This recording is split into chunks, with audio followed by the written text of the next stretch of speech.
Do you suffer from stress, anxiety, or depression? Do you find it hard to focus or to contain your emotions? Any of these things can take you down. So, what then are your personal health practices? If you don't yet have an integral or holistic wellness practice, you're in the right place. Podcast host Susan Axelrod, the confidence coach, has been practicing holistic wellness for 25 years. Along the way, Qigong and Tai Chi found her. After tiptoeing in, she dove into a committed practice and became a teacher and integral wellness consultant. She'll tell you Qigong and Tai Chi changed her life. In this podcast, she interviews practitioners, inviting them to share their stories about how these practices changed their lives too. Go grab your journal. At the top of a clean page, write down, "I want to feel better." Then take a breath and tune in to see if Qigong and Tai Chi can help. Hello, friends. Welcome to this important episode of this important podcast series on how Qigong and Tai Chi changed my life. We have brought you the 4 baskets of Qigong with Oley Smith.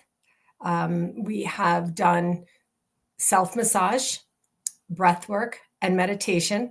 And today we will be bringing you the Qigong basket of movement.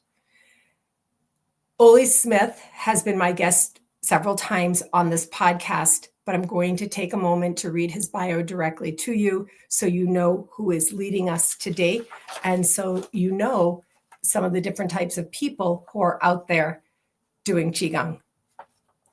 Oley Smith is a certified senior and integral trainer with the Institute of Integral Qigong and Tai Chi and a master teacher in the Liu Family lineage of Medical Qigong with the Ling International Healing Qigong School. He received his doctorate in Acupuncture and Chinese Medicine from Daoist Traditions, College of Chinese Medical Arts, and has been practicing classical Chinese medicine in Durango, Colorado since 2005. He regularly leads classes and workshops focused on Qigong and Tai Chi. Hello, my friend. Hi. Welcome back. Thank you for having me again. It's great to be here. So I want to talk about this basket of Qigong. This basket is movement. Mm-hmm. As a reminder to people who may have heard this before, or to let people know who may not have heard this before, Oley and I both are involved with the Institute of Integral Qigong and Tai Chi under the leadership of Dr. Roger Yanka. And the baskets of which we speak are delineated in this book called The Healer Within. So in the other episodes, Oley, I said I saw on the cover of the book movement, massage, meditation, and breathing. And I said to you, massage, that's not me. Meditation, that's not me. But movement is me. Mm-hmm. So this particular basket spoke to me because years ago now, I created, as part of my coaching work, well, first, all my coaching work stems from my own work for myself. And then later as a coaching tool, something I call SMR, Simple Movement Routine, SMR, SMR. Did you do your SMR today? Because I learned through my own journey with anxiety and depression and medication, being on medication for 7 years, that movement was, well, for me, frankly speaking, movement was the thing that moved me through that part of my psyche and got me out into nature. And so movement, the basket of movement is very special to me and precious. In more recent years, Oley, I had a personal trauma. And again, movement was the thing that helped me work through my personal trauma, such that I was out walking every day, hiking every day. Being with dogs doesn't hurt, of course, but the movement has really, truly, significantly changed my life. So, sorry, just want to say another a bit here. The underlying foundations of Qigong as I've learned, being able to bring the energy in, people might think might come from stillness. Those of us who are the type A, suffering and anxiety, feeling ambitiously oriented towards progress or things of that nature, you think you have to be moving, and then it's hard to get still. But what I've learned through my Qigong training with you as a teacher and many other wonderful teachers at the Institute is, in this weird backwards way, there can also be stillness in movement. So I really am very excited about this conversation today. I'm very excited to practice and to show our viewers or our listeners this practice. And I want to start by asking you, do you know what I mean? It's awkward to say it in those words, but do you know what I mean, that there can be stillness in movement? Absolutely. And I think that is, again, coming back to this concept of yin and yang, that yin yang symbol is called a tai chi. And so, so that is the essence of the practice. Sometimes we do a more stillness-based practice, like a seated meditation or something like this. And I think we mentioned this in the meditation discussion, like we get still so that we can notice, where are those fluctuations? Where is the movement that won't settle down? And then we also do movement so that we can get in touch with that part of ourselves that is always still. And so there's always stillness within movement, and there's movement within stillness. And cultivating a relationship with both of those is really what these practices are about. And and I do think there are certain streams out there that might be over focused on one or the other. There are certain practices, like certain exercise practices, like HIIT training or CrossFit or things like this, which can be very physically oriented.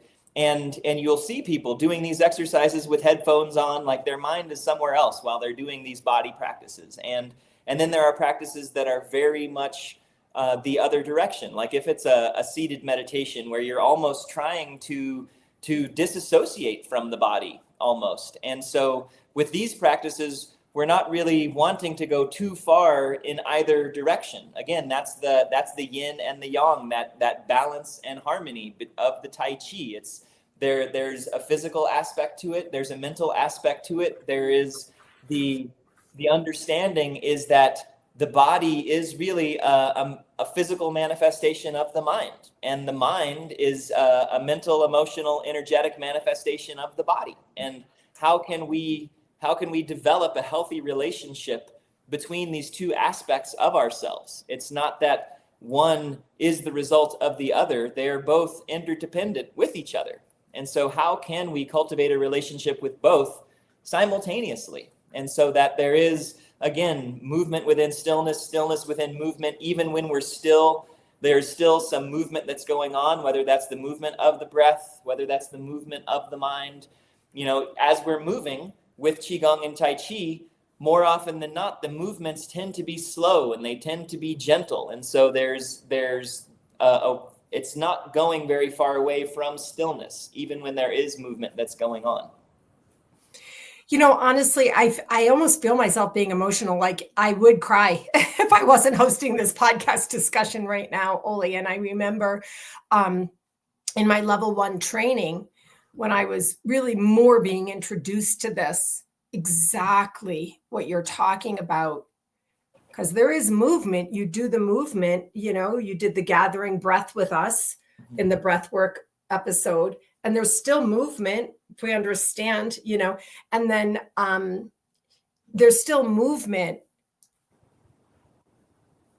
and the movement almost allows you to become more still inside in like an ironic twist. And I remember when I first started, I would cry spontaneously. And I remember I said, God, I'm like crying, in the chat. And I said something like that. And you said, Yeah, that happens. I remember that. I remember you responded at that time, but it did happen to me quite a bit. And I think perhaps I was clearing through a whole ton of crap and, all of that. But this is so beautiful. So this idea that there's stillness in movement, stillness, that there can be stillness in movement, and movement in stillness is quite antithetical to the way we normally think. And I think it did take me a long journey of personal transformation. If I had started Qigong all those years ago in my other way, even coming out of that, transforming personally, transforming through my type A, it would have been harder. I spoke with another wonderful teacher, our colleague and friend, Jessica Colby, and she's such a high level teacher now, but yet she told me, I did this for 10 years. She said, I did this for 10 years. I took classes and basically practiced for 10 years before the ultimate level of teaching, came through her. And that, for me, I didn't do it for 10 years. It was 6 months because I was so into it and so wanted it and needed it. But I still practice this movement in conjoined in the Tai Chi with the stillness. Yeah, well, and you mentioned also, trauma, and I feel like movement is such an effective way of helping to clear trauma. It's well known that animals and small children, when they experience a trauma, they will shake. And the shaking is a way of the nervous system, of the whole system, to discharge that experience. And as we grow and develop, we then learn how to repress that spontaneous discharging. And so those experiences, they have to live somewhere. And often where they live is in our body, in our tissues. And so rather than repressing them so that we have to use energy, use our resources to keep things in storage, which eventually will wear us down, will deplete us, we can clear that from our system. And so that's where, if we can't spontaneously shake necessarily, we can do it consciously. We can bring the shaking on, or we can bring the movements on.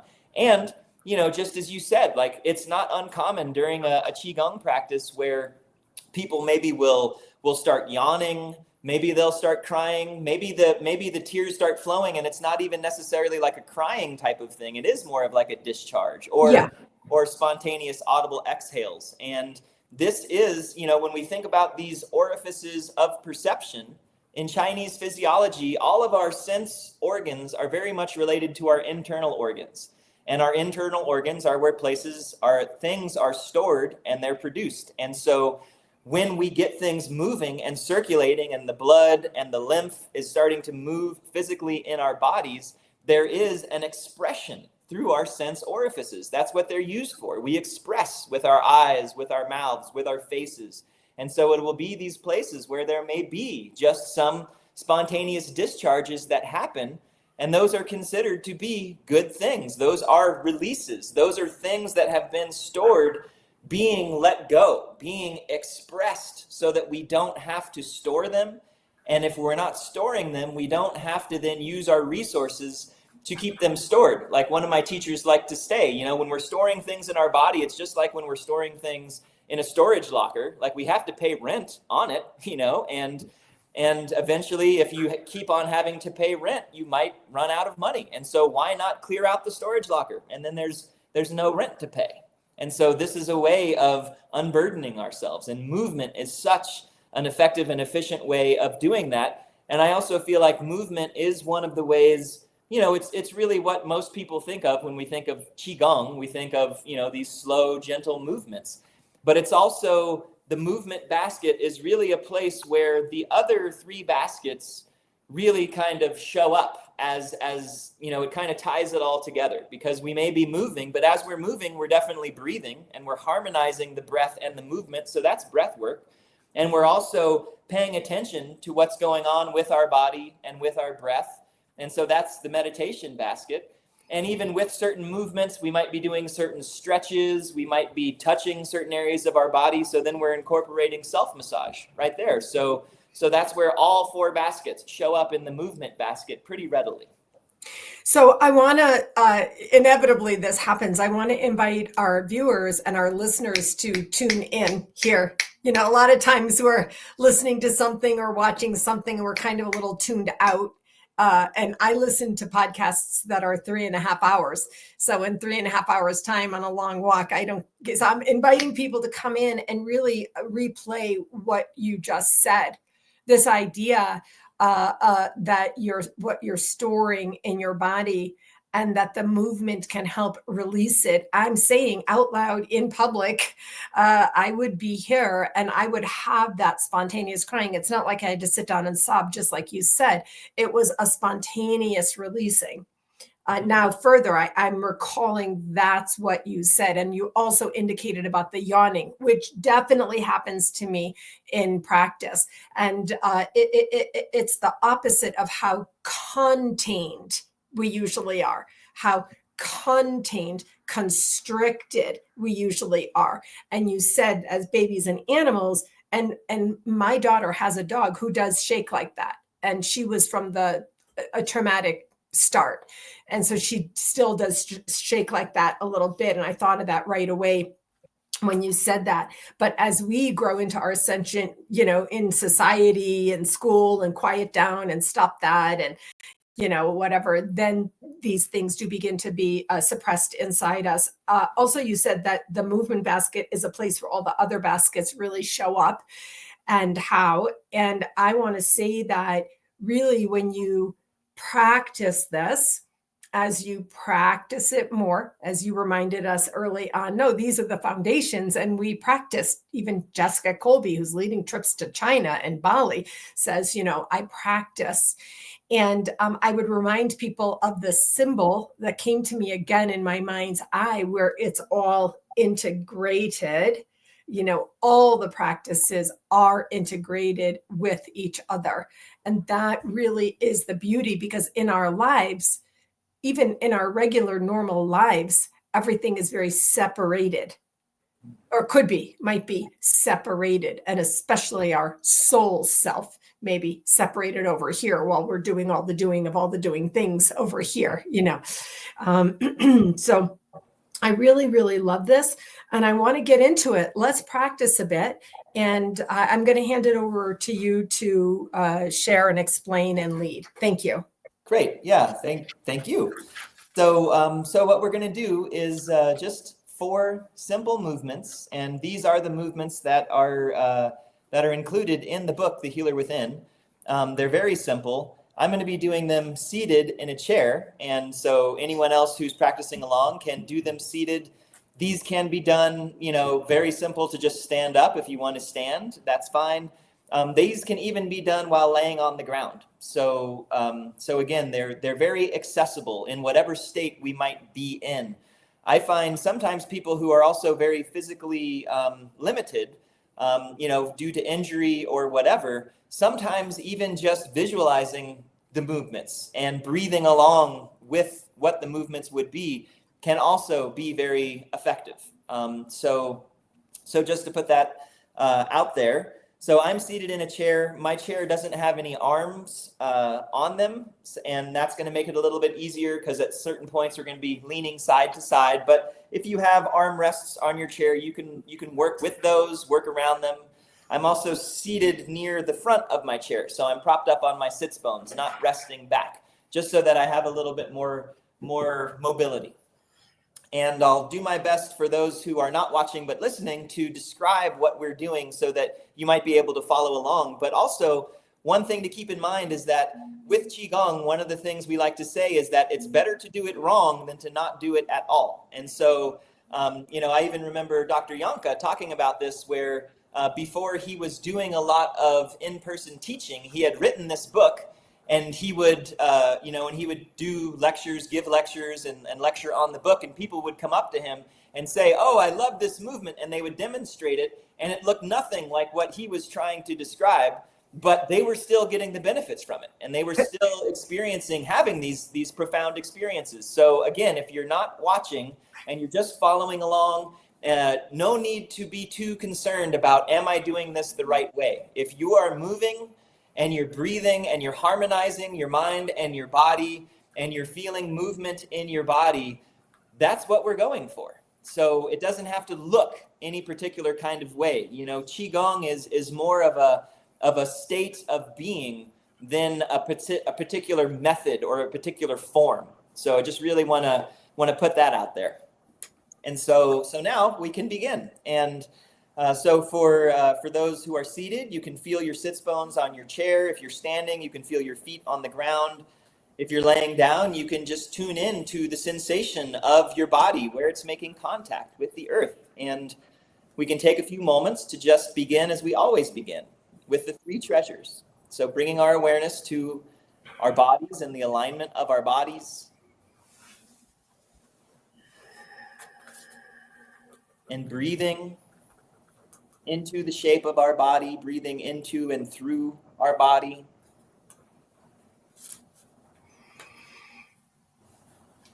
And just letting our physical sensations, the alignment of our body, the movement of our breath, be the focus of our mind.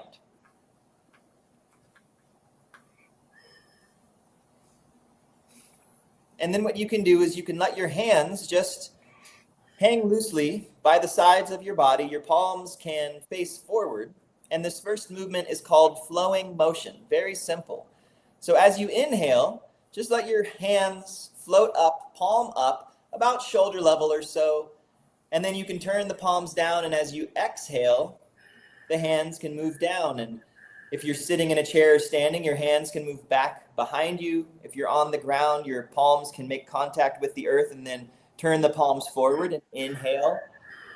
Back up, about shoulder level, head level. Just allow your own breath and your own sense of flow to just help you know how far you want to go. And as you inhale and the palms rise up, you can also lift your heels off the ground. And as you turn the palms down and exhale, the heels can come back down to the ground, and then you can lift your toes up as the hands move back. Inhaling.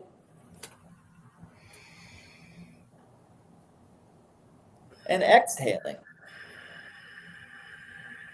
And taking your time, moving slowly, lengthening the breath, inhaling.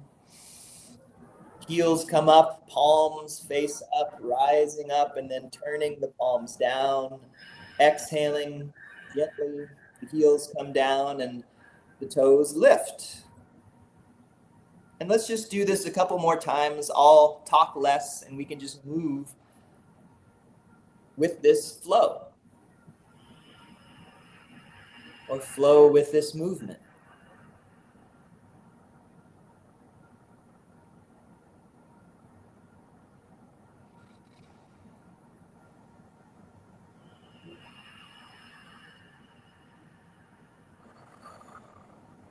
And finding your pace that may be different than my pace.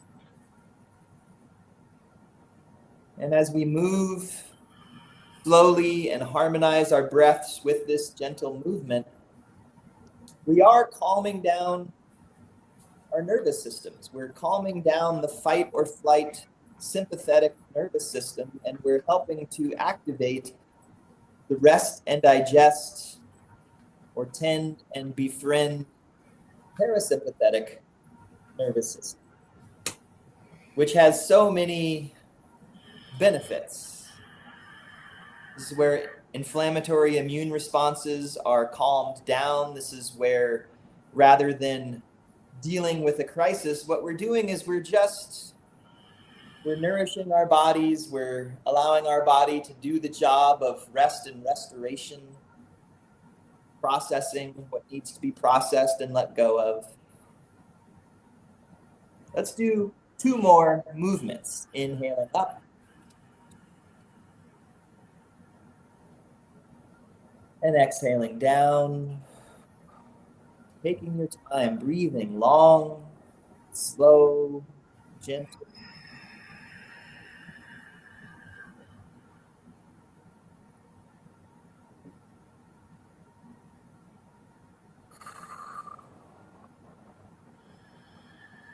And when you get to the bottom of your next exhalation, just return to where we started from. So you can bring your awareness back to your alignment. Maybe your hands rest on your thighs or in your lap or by your side.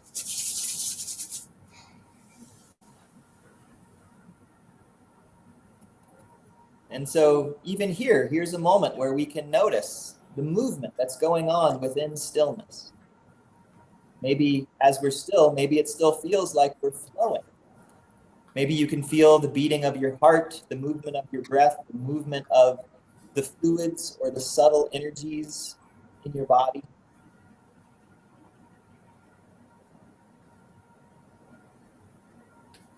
And then beginning the next movement, let's let our hands float up the front of our body. The palms are towards us. And as our hands reach about the level of our face, turn the palms up and then look up.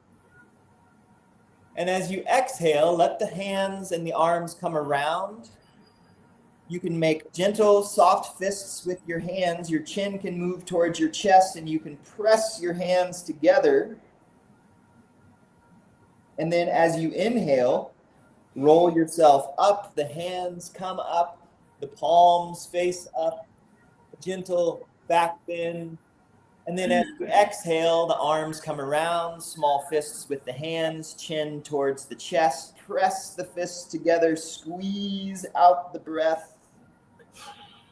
And again, inhale.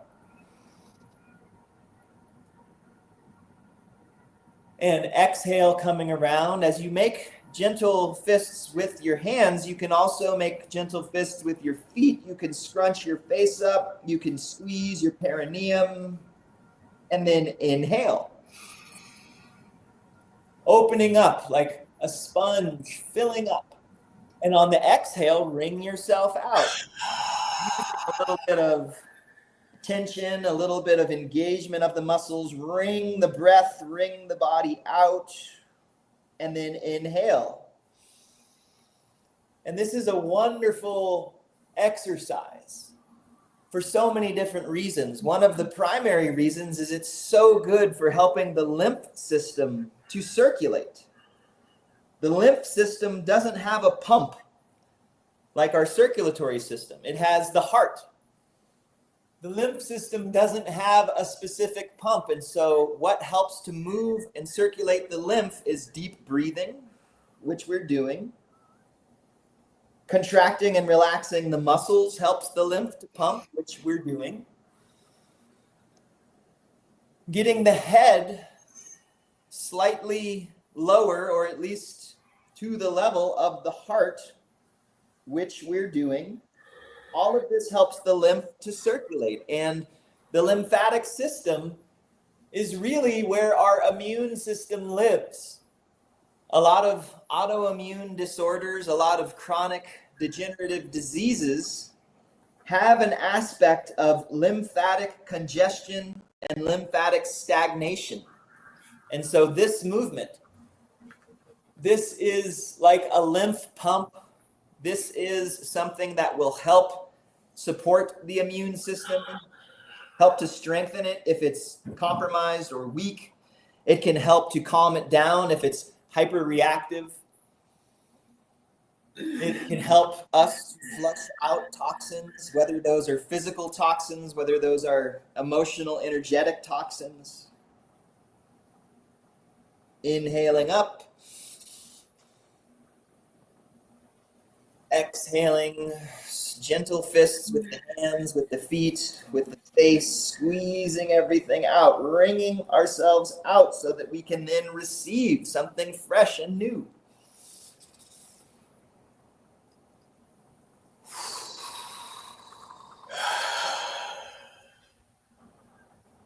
Let's do 2 more. Big breath in. Drawing in all of that fresh breath, chi, oxygen, and then exhaling, flushing it through every cell in the body, wringing ourselves out. Again, one more big breath in. And then a nice breath out, wringing it out, all the way out. And then as you inhale, you can just roll yourself up. The hands can come up about shoulder level. And then just exhale and return to where we started. Take a moment to just feel this. Breathe into sensation. Notice what you're feeling. Notice the movement that's happening within stillness. Again, the pumping of the blood, the circulation of the lymph, of the fluids, the movement of the breath.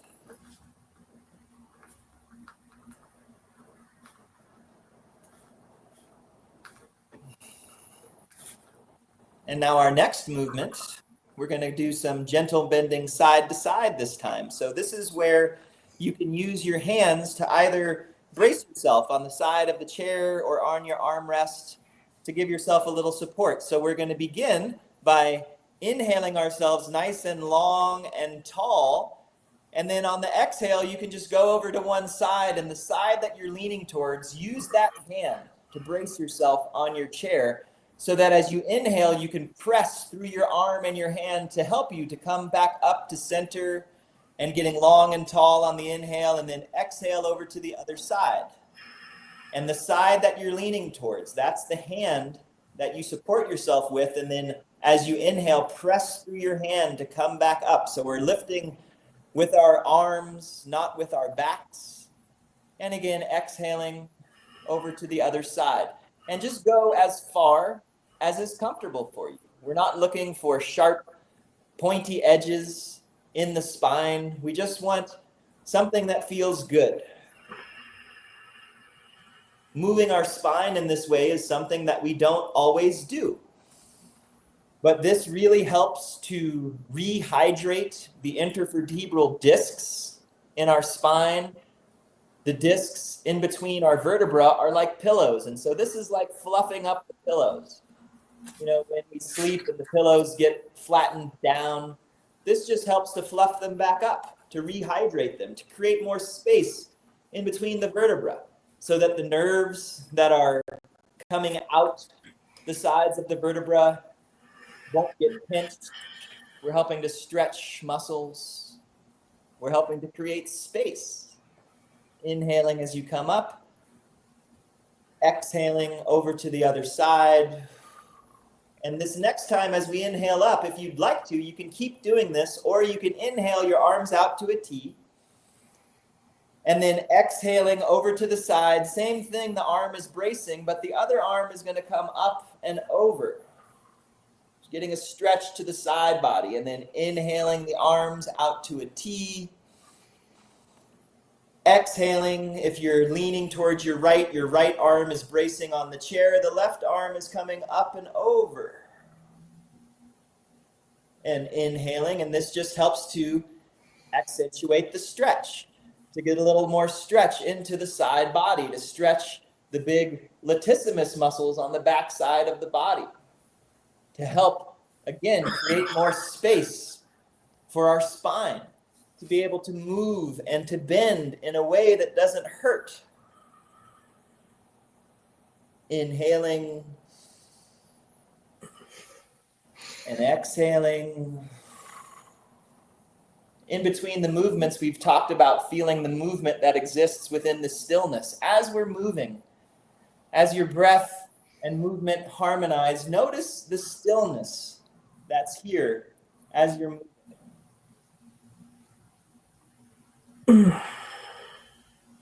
Inhaling to a T, exhaling over. Using your arm to help you come back up to center as you inhale. We'll do one more to the other side.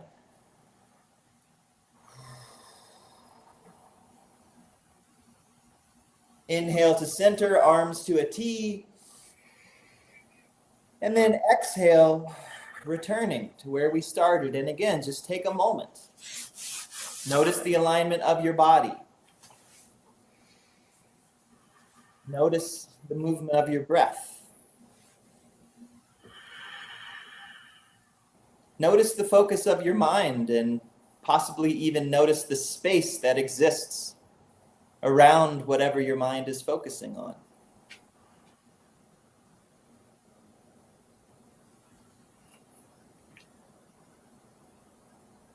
Our last movement, very simple, begins like this. The palms can be interlaced, and we can inhale the palms up to about the throat, and then we'll hold our breath as we turn the palms up, and then exhale as we push up and out to the sides, holding the breath out at the bottom of the exhale, and then inhale, gathering the arms up, interlacing the fingers up to the throat, turning the palms up, exhale. When you get to shoulder level, inhale. Turning the palms up and exhale. And it may happen that you finish your exhale before you reach shoulder level. So just hold the breath at the bottom and then inhale. And you may finish your inhale before your hands get to the level of your throat. So just hold at the top of the inhale and then exhale. And holding the breath at the top or the bottom of the breath might be a little challenging, but it's not something that we can't deal with. And when we invite a little bit of manageable challenge into our experience, this is something called hormesis. Hormesis helps us to build capacity to deal with higher levels of intensity and complexity. Lifting weights is a form of hormesis. Going on a jog is a form of hormesis. Doing this simple Qigong moving breath work is a form of hormesis.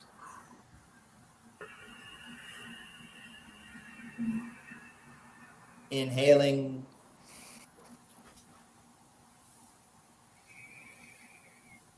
Exhaling. Finding the rate and rhythm that works for you. Inhale. Exhale.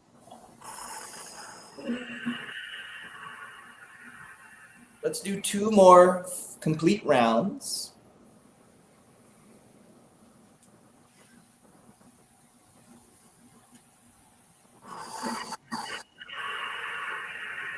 Stretching. Inhaling.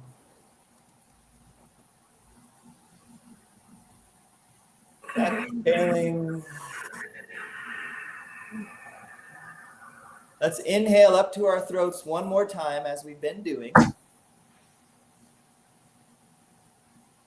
And then just exhale, let your hands rest back on your thighs. And again, return to the 3 treasures. Return to an awareness of the body and the breath and the focus and the quality of the mind. And feel how you feel.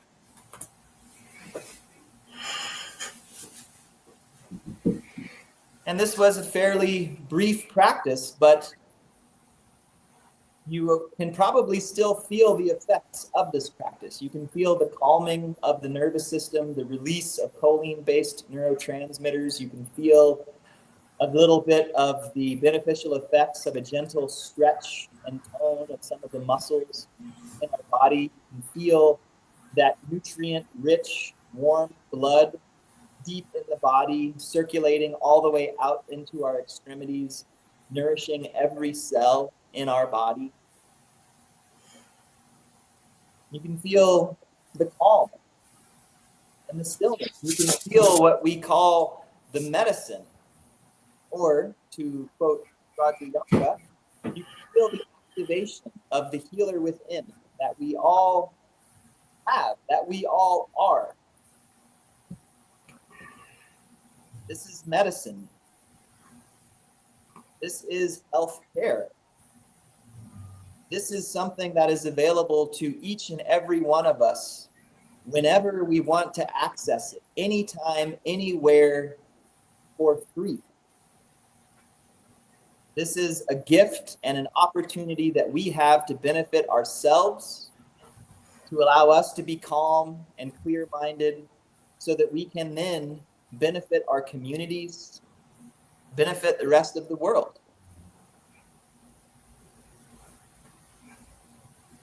So if you'd like to just finish, we can rub our hands together gently. And then maybe just a gentle touching in with the face once or twice. And over the top of the head, down the back of the neck, around, palms together. You can press your thumb edge into your sternum. Coming down to the lower ribs, the palms can press onto the ribs. You can massage onto the belly once or twice. Come around the waist to the lower back, massaging the lower back once or twice, and then just draw the hands out. Shake them out.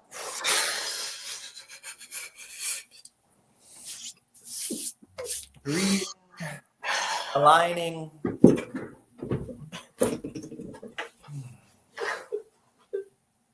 All right. Oh my God. Oh my God, this is ridiculous. So, to our friends watching and listening, this is how Qigong changed my life.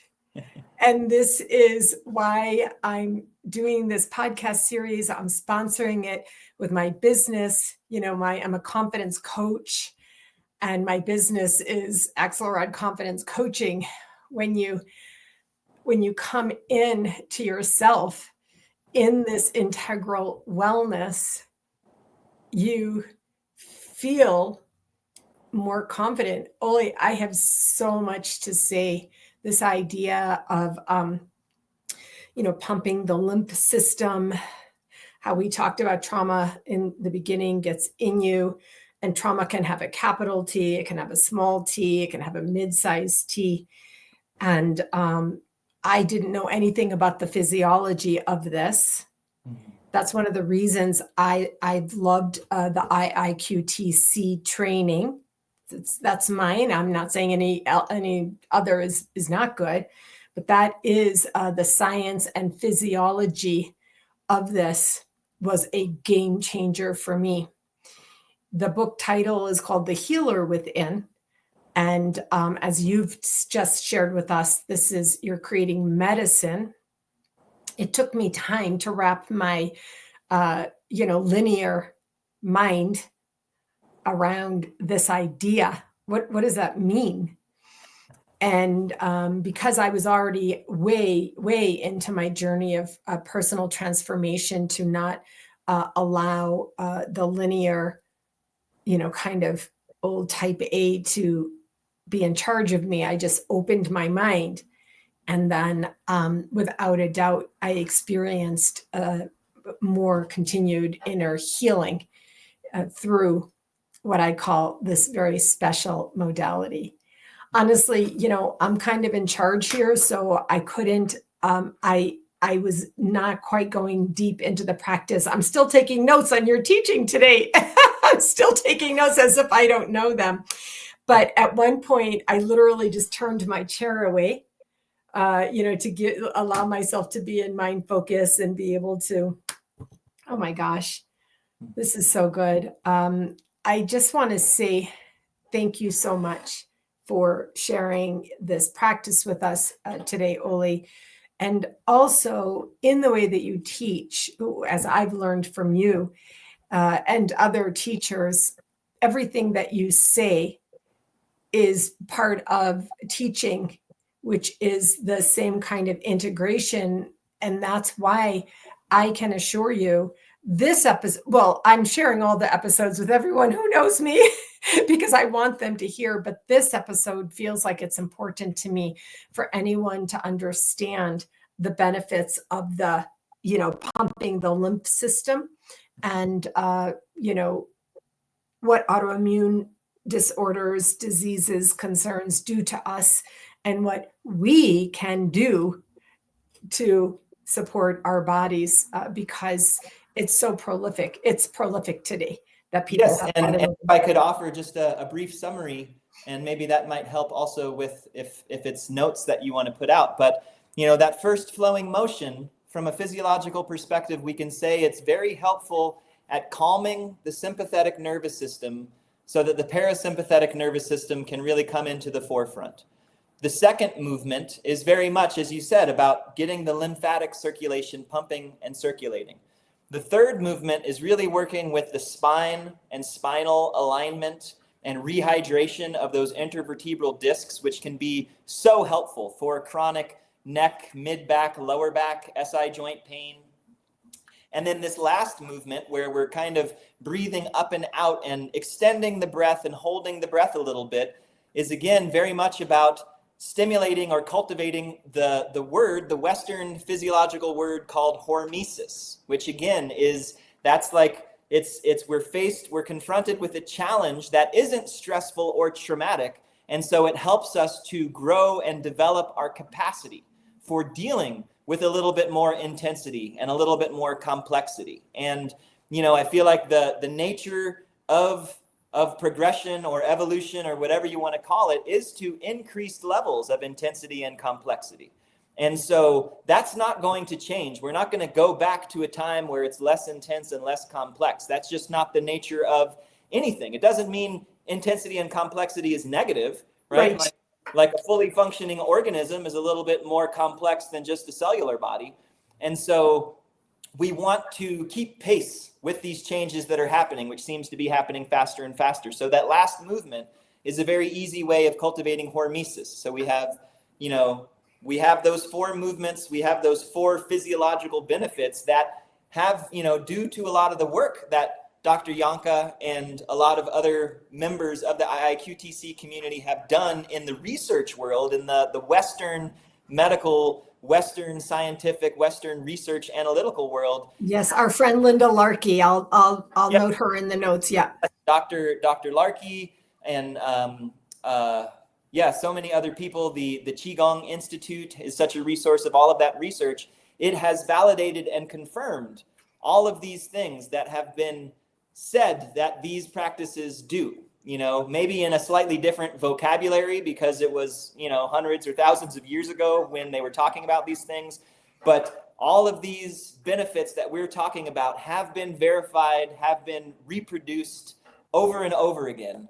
And so it isn't just us wishing that these things would come from these practices. These things actually do come from these practices. And like saying, even with those who are very type A and linear mindset, thinking about the medicine, again, we are literally creating the release or stimulating the release of serotonin, dopamine, and, all of those. Oxytocin.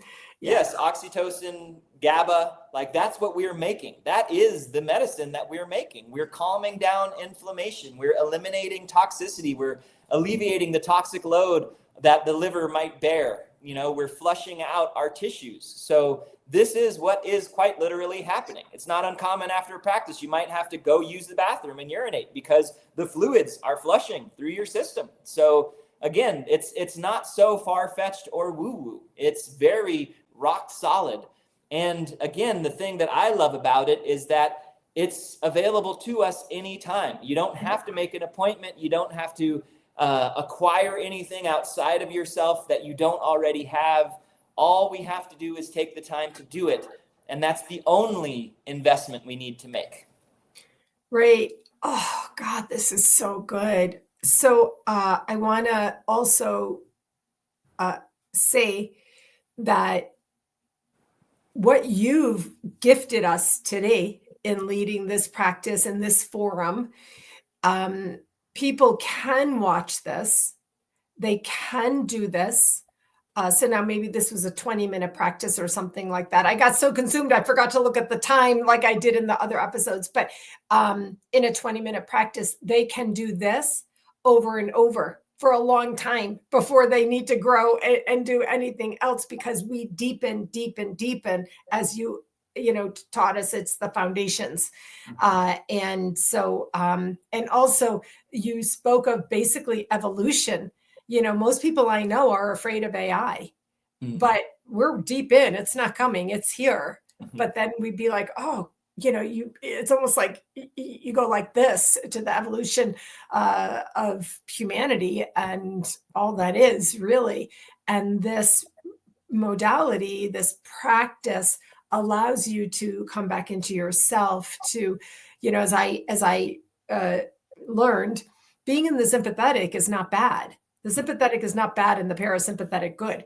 As a friend of mine who's a neurologist recently said to me, if you're only in the parasympathetic, you're not doing anything, right? And there's some sympathetic activity in some more active movements, but but being able to intentionally call in, activate the restorative nature of the parasympathetic is the whole story. It's the end game. Yeah, and to be able to regulate, if we go into one, to be able to regulate back into the other in an efficient way, and so that we're not dysregulated. And that's what this does. And again, even thinking about AI and computer technology, and Qigong is the way that we upgrade our operating systems on a regular basis. It's like you get your notification on your computer, updates available. We have upgrades available to our system all the time, and we can do it for ourselves. I want to have the last word here. I experienced myself what you said about doing this in your mind. Once you learn a little bit, see, listen, hear, open, basically once you open to it, there were times in my personal difficulty that I could do nothing but rest out, lay out. And I would go through some of these motions in my mind. I would focus on the three treasures, which I call it the mind, body, breath. You start with the body, whichever way it works for people. And then I'm not focusing on my difficulty, right? And so I can't say how much this is 100% verifiable. Many people in our session recently said, I do the moves, a different group of moves in Tai Chi in my mind going to sleep. And basically, I never get through to the end because I have helped myself get into a quiet state of being by doing this in our minds. So I want to say thank you so much. I'm already looking forward to the next time I see you. We don't have anything planned, but I'm going to think of something and then I'll contact you. Look forward to that. That'll be great. Thank you so much, Oley. Thank you for really sharing practice with us and for the time you've given us and the teaching, and keep up the great work. I really appreciate it. Thank you so much. Thank you for this opportunity to share these practices. Yeah, absolutely. It's my pleasure. See you soon.